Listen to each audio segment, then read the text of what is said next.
اب کتاب احیاء علوم دین کا تعارف، جو کہ کتاب کے مصنف خود امام غزالی رحمۃ اللہ علیہ نے لکھا ہے، وہ پیش کیا جا رہا ہے۔ بسم اللہ الرحمن الرحیم۔ سب سے پہلے میں اللہ تعالیٰ کی حمد بیان کرتا ہوں، اگرچہ اس کی عظمت اور جلال کے سامنے تعریف کرنے والوں کی تعریفیں ہیچ ہیں۔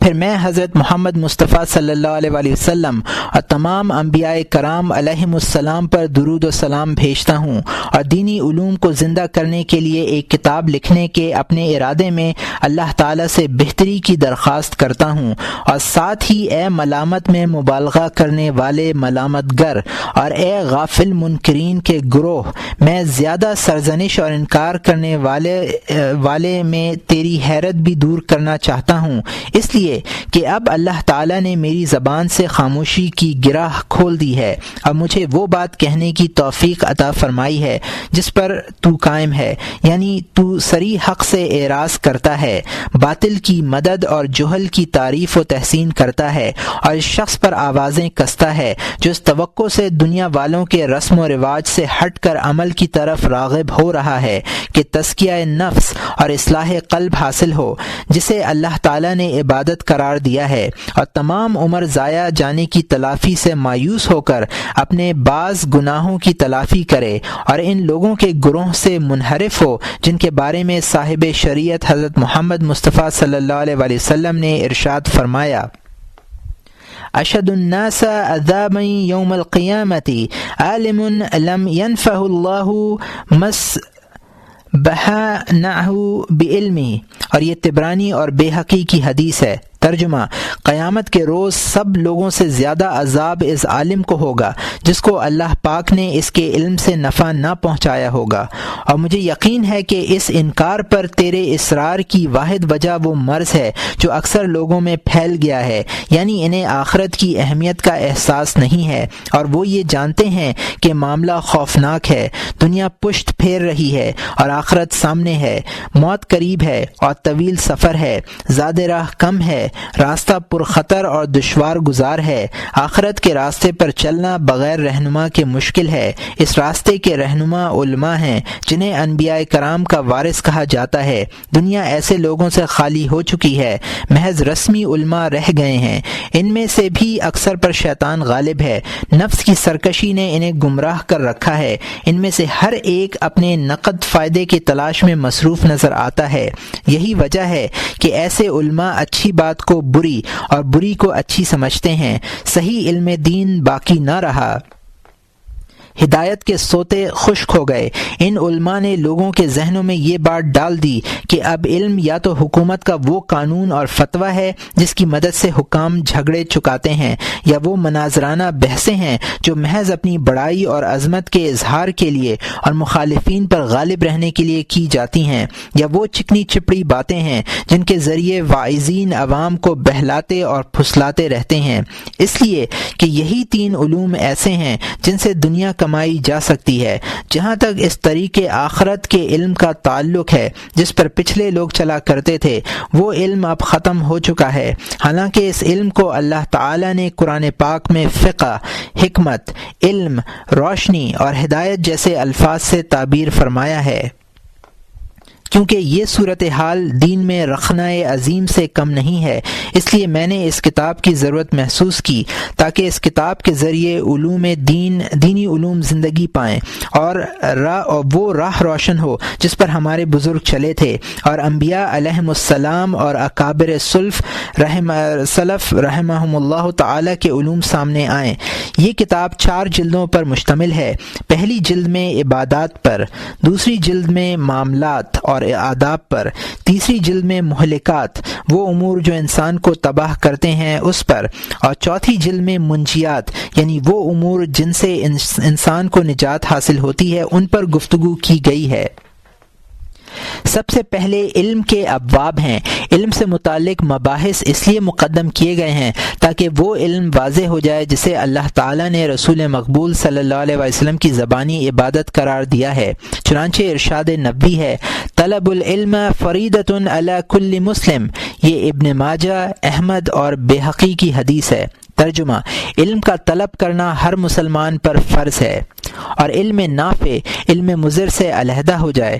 حضرت صلی اللہ علیہ وسلم کا ارشاد گرامی ہے: نعوذ باللہ من علم لا ینفع، اور یہ ابن ماجہ کی حدیث ہے۔ ترجمہ: ہم اس علم سے اللہ کی پناہ مانگتے ہیں جس سے نفع نہ ہو۔ ہم علم کے ابواب میں یہ بھی ثابت کریں گے کہ اب لوگ صحیح راستے سے ہٹ چکے ہیں، چمکتے ہوئے سراب سے دھوکہ کھا رہے ہیں اور اصل علوم کو چھوڑ کر لایانی علوم میں مصروف نظر آ رہے ہیں۔ آئیے اب اس کتاب کی 4 جلدوں کے مختلف ابواب کا جائزہ لیں۔ اس کتاب کی پہلی جلد حسب ذیل 10 ابواب پر مشتمل ہے۔ پہلا علم، دوسرا عقائد کے اصول، تیسرا طہارت کے احکام و اسرار، چوتھا نماز کے اسرار و احکام، پانچواں زکوٰۃ کے اسرار و احکام، چھٹا روزے کے احکام و اسرار، ساتواں حج کے اسرار و احکام، آٹھواں تلاوت قرآن کے آداب، نواں دعائیں اور اذکار، 10واں مختلف اوقات کے اوراد و وظائف۔ دوسری جلد میں حسب ذیل 10 ابواب ہیں۔ پہلا کھانے پینے کے آداب، دوسرا نکاح کے آداب، تیسرا روزی کمانے کے احکام، چوتھا حلال اور حرام، پانچواں معاشرت کے احکام، چھٹا گوشہ نشینی، ساتواں سفر کے آداب، آٹھواں وجد و سما، نواں امر بالمعروف اور نہی عن المنکر، 10واں آداب اور اخلاق نبوت۔ تیسری جلد میں 10 ابواب ہیں۔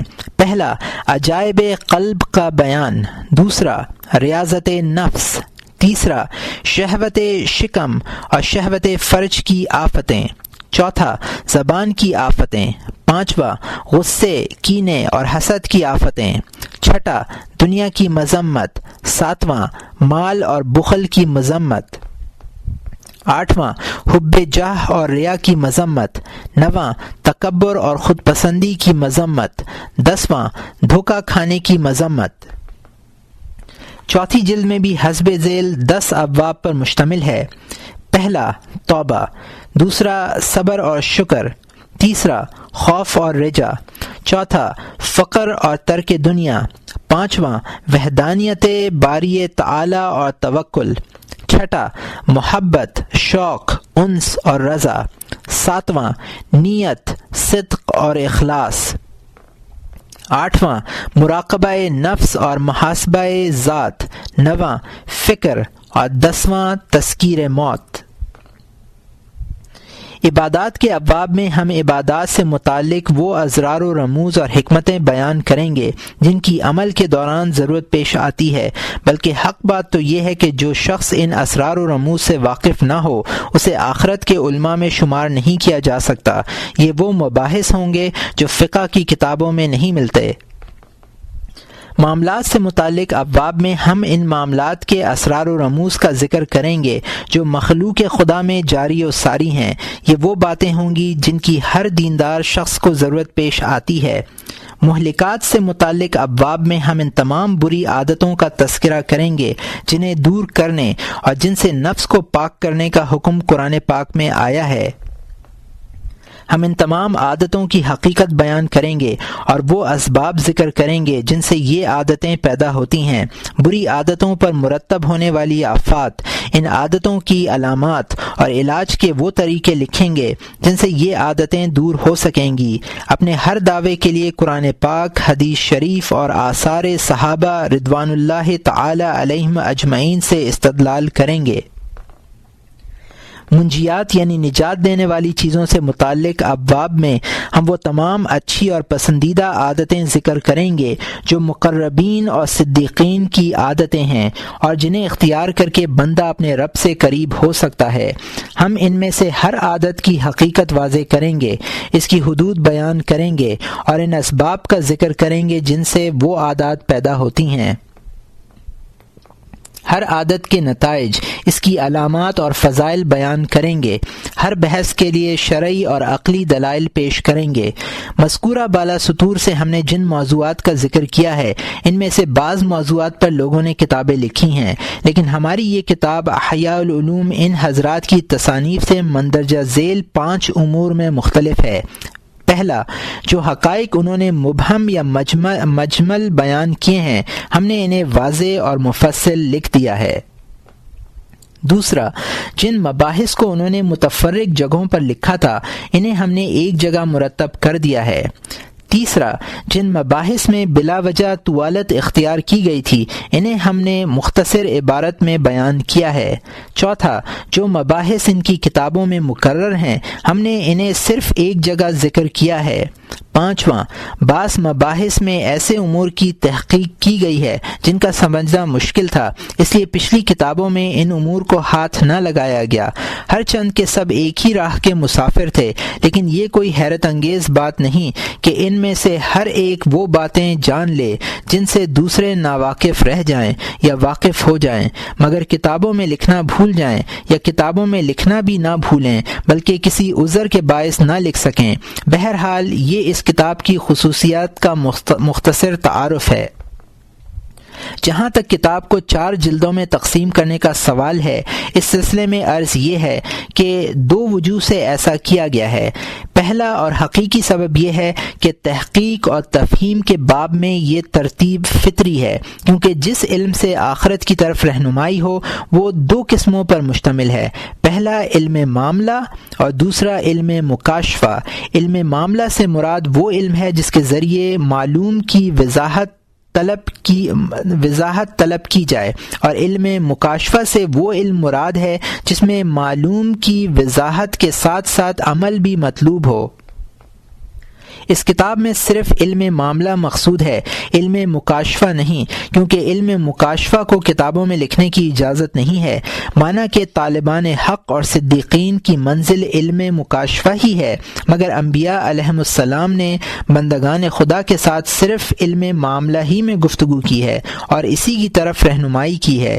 علم مکاشفہ میں اگر کچھ گفتگو کبھی کی ہے تو محض اشاروں میں اور ایجاز و اختصار کے ساتھ، اس لیے کہ انبیاء علیہم السلام کو معلوم تھا کہ لوگ علم مکاشفہ کا ادراک نہیں کر سکتے اور نہ اس کے متحمل ہو سکتے ہیں۔ علماء کیونکہ انبیاء علیہم السلام کے وارث ہیں، اسی لیے انہیں بھی انبیاء کی اتباع سے انحراف کی اجازت نہیں ہے۔ پھر علم کی بھی 2 قسمیں ہیں۔ پہلا علم ظاہر یعنی ظاہری اعضاء کے اعمال کا علم، اور دوسرا علم باطن یعنی دلوں کے اعمال کا علم۔ اعضاء کے اعمال چاہے وہ بطور عبادت ہوں یا بطور عادت، اور دل پر عالم ملکوت سے وارد ہونے والے اعمال کا علم وہ اچھے علوم ہیں یا وہ اچھے ہیں یا برے۔ خلاصہ یہ ہے کہ اس علم کی تقسیم ضروری ہے، ایک علم ظاہر اور دوسرا علم باطن۔ علم ظاہر کی بھی 2 قسمیں ہیں، پہلا عبادت، دوسرا معاملات۔ علم باطن میں بھی، جس کا تعلق دل کے احوال اور نفس کی عادتوں سے ہے، 2 قسموں پر مشتمل ہے، پہلا اچھی عادتیں، دوسرا بری عادتیں۔ اس طرح 4 قسمیں ہوئیں۔ علم معاملہ میں کوئی بات ان قسموں سے باہر نہیں ہوتی۔ دوسرا سبب یہ ہے کہ میں نے طالب علموں میں اس فقہ کی سچی طلب دیکھی جو ان لوگوں کے لیے ذریعہ فخر ہو سکتا ہے، یا جس سے جاہ و منزلت کے لیے ان کی خواہش کو تقویت مل سکتی ہے، جو اللہ تعالیٰ کا خوف نہیں رکھتے۔ وہ فقہ بھی 4 حصوں میں مشتمل ہے، کیونکہ محبوب اور پسندیدہ چیز کے طرز پر بیان کردہ چیز بھی پسندیدہ اور محبوب ہوتی ہے۔ اسی لیے میں نے اس کتاب کی ترتیب فقہ کی کتابوں کی ترتیب کے مطابق رکھی تاکہ اس طرف قلوب کا میلان ہو۔ چنانچہ بعض لوگوں نے اگر یہ خواہش ہوئی کہ عمرہ علم طب کی طرف متوجہ ہوں تو انہوں نے اپنی کتاب ستاروں کی تقویم کی طرح جدولوں میں لکھی ہے اور اس کا نام صحت کی تقویم رکھا، کیونکہ عمرہ علم النجوم سے دلچسپی رکھتے ہیں۔ اسی طرز پر لکھی گئی دوسری کتابوں کے مطالعے کا شوق بھی ان میں پیدا ہوگا۔ ظاہر ہے کہ ایسا ہیلہ کرنا جس سے دل اس علم کی طرف مائل ہو جس میں دائمی زندگی کا فائدہ مضمر ہے، اس ہیلے کے مقابلے میں زیادہ ضروری ہے جس سے طبی علم کی طرف میلان ہو، اس لیے کہ طب صرف جسم کی سلامتی کے لیے مفید ہے۔ علم طب جس سے جسموں کا علاج ہوتا ہے علم آخرت کا مقابلہ کیسے کر سکتا ہے جس سے دلوں اور روحوں کا علاج ہوتا ہے اور انہیں دائمی زندگی نصیب ہوتی ہے جبکہ جسم فنا ہو جاتے ہیں۔ اب ہم اللہ تعالی سے توفیق، رہنمائی اور ہدایت کی درخواست کرتے ہیں کہ وہ کریم ہے اور بندہ نواز ہے۔ یہاں امام غزالی رحمۃ اللہ علیہ کا تعارف جو کہ خود انہوں نے احیاء علوم دین کے بارے میں پیش کیا ہے ختم ہوتا ہے۔ اب احیاء علوم دین کا آغاز کرتے ہیں۔